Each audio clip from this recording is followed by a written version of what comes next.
La chronique ciné avec JPL.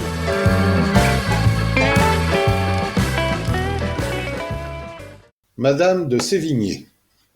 Ennui distingué.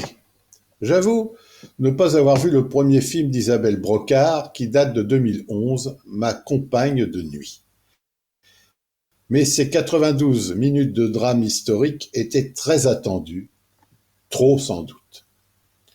Milieu du XVIIe siècle, la marquise de Sévigné veut faire de sa fille une femme brillante et indépendante à son image. Mais plus elle tente d'avoir une emprise sur le destin de la jeune femme, plus celle-ci se rebelle. Mère et fille expérimentent alors les tourments d'une relation fusionnelle et dévastatrice.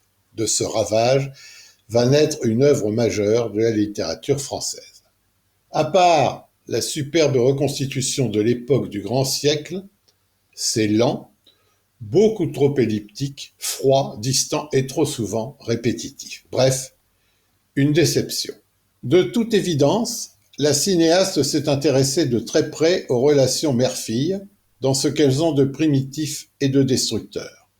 Ici, les deux personnages alimentent à part égale une sorte d'aliénation réciproque. Mais le désir de parler du présent, quitte à se permettre quelques anachronismes un peu gênants, avec acuité à travers cette histoire est très prégnant, jusqu'à phagocyter le lien brûlant et torturé qui unit les deux femmes. Par contre, quand le film tente de nous faire comprendre combien l'époque était difficile, avec ses guerres, ses épidémies terribles, ses impôts infligés par la brutalité d'un roi expansionniste, le manque de moyens patents pour la réalisation de ce film plombe les bonnes intentions.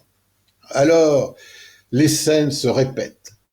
Dispute, réconciliation, etc., jusqu'à plus soif.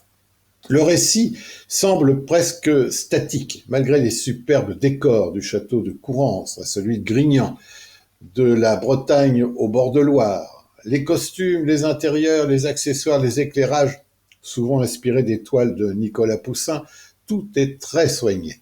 Non, le problème vient de l'écriture, un comble quand on parle de la plus grande épistolière française. Du côté trop lisse de la mise en scène, qui n'a rien du flamboyant qu'on pouvait espérer. Le casting est très bon, mais on sent tout de même les deux têtes d'affiche, Karine Viard et Anna Girardot, très crédibles, un peu coincées dans leur corset et les dialogues très littéraires, et pour cause. À leur côté, Cédric Kahn, Noémie Vlosky, Robin Renucci, Cyril Mérès s'en sortent avec les honneurs. Mais le désir louable de retranscrire les pressions sociales que subissent de tout temps les femmes manque totalement du souffle émotionnel nécessaire. Mention passable.